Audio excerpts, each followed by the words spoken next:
Vatanım boldun harap görsem acap halatın var. Çaremiz yok ağlayıp bir nailaç milletin var. Garibin halın soracak hani nerede devletin var. Bul vatanımız derdin ey ödün derman ya Huda. Bul vatanımız derdin ey ödün derman ya Huda. Ülkemiz kanla dolip bir günahlar köpelip veyran ettiler seni kafir bir dinler gelip. Veyran ettiler seni kafir bir dinler gelip.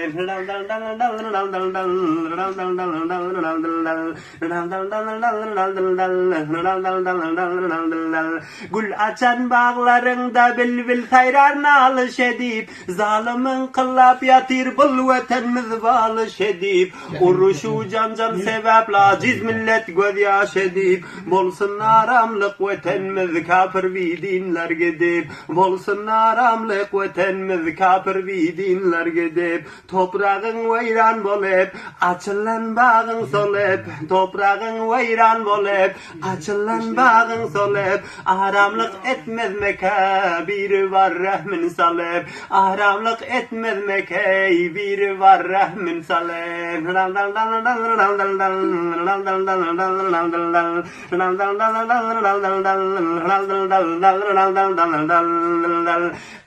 kabil bolmalın doğan kanın içip gittiler köp kançalar malu mülkünden geçip Inkılab elinden kemeldi milletim göçip Inkılab elinden kemeldi milletim göçip Allah'ım arzımızı eşittirlere rahmin saçıp Allah'ım arzımızı eşittirlere